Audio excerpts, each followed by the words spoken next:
Hello everyone, this is my review for WWE Monday Night Raw on April 16, 2012.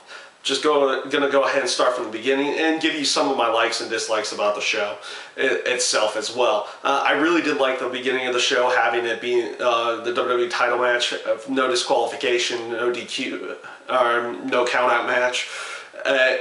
It was a well-paced match again. These two seemed to really work together with Mark Henry and CM Punk, and it just showed again this week. You know, Mark Henry dominating the action for the most part, but in the end, you know, also having Punk get some of the action in there, and then eventually getting the win. It really worked out well, and these two had a pretty good series of matches here, at least in my opinion. I also like the direction that they went with Chris Jericho being at the pub there, and then showing the footage of Punk going in and coming out of the pub. It definitely is a nice, different change of pace for their feud going into the pay-per-view, which is, of course, now going to be a Chicago street fight match.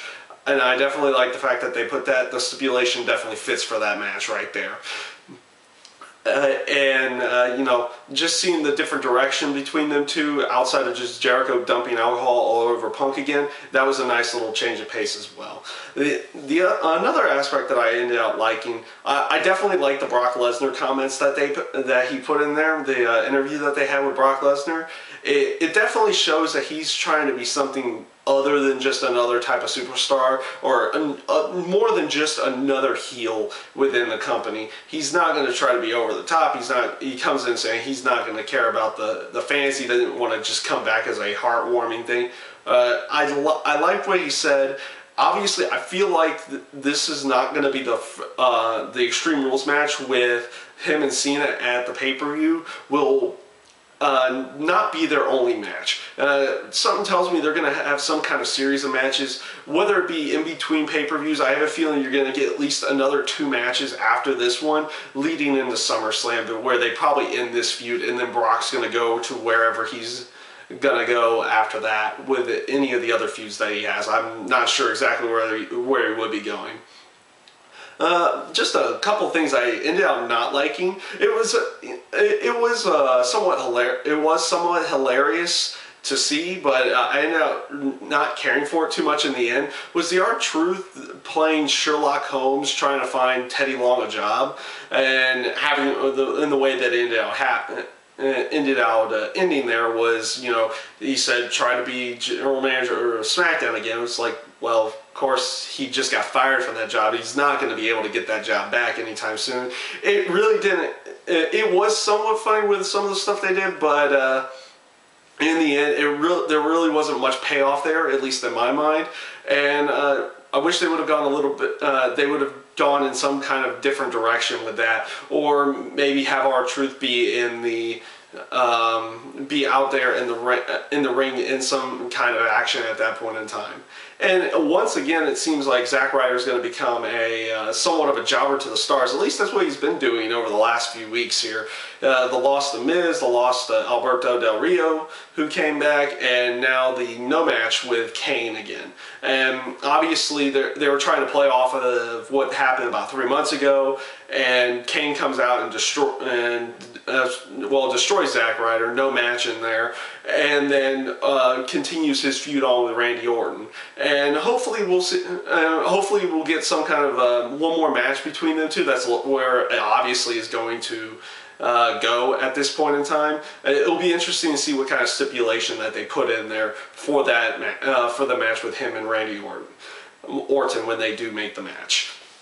Another thing I didn't really like, and I hope they don't put this off till pay-per-view, is this whole Brutus Clay and Dolph Ziggler deal. Because with the premise of Extreme Rules is that there's a stipulation to every match. And a match between Dolph Ziggler and Brutus Clay at this point in time doesn't need a stipulation. You kind of need another match before you put a stipulation in there. And and obviously this week you had just a quick match with Jack Swagger eventually interfering and Vicky Guerrero interfering and ended in disqualification. So hopefully they're not gonna put this off into the pay-per-view, because they don't need a stipulation quite yet for the match, and hopefully they'll wait a little bit longer. I want to see where they would go a little bit deeper into the hopefully a feud with Dolph Ziggler and Brutus Clay, and hopefully a little bit more of a push at that point in time towards that feud. Let's go off to the main event for the night, which was John Cena. He came out beforehand talking about about his match with Brock Lesnar at the pay-per-view, and it being an Extreme Rules match, whether he was afraid or not, and all that, and what basically his mindset. And that brought out John Laurinaitis to set up a match later that night with a mystery opponent in an Extreme Rules match, which ended up being Lord Tensai. And I'll go off and say at this point in time, I like the match and how they had it set up at this point. Obviously, it looks like they're definitely getting across the fact that John Laurinaitis wants John Cena out, and it looks like he's probably going to use Lord Tensai as like his muscle for the time being to help do so.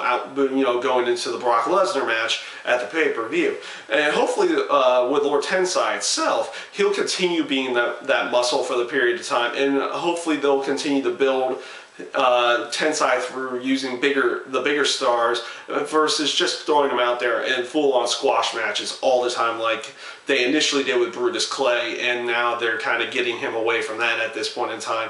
Hopefully they'll get Tensai away from that squash match area really soon.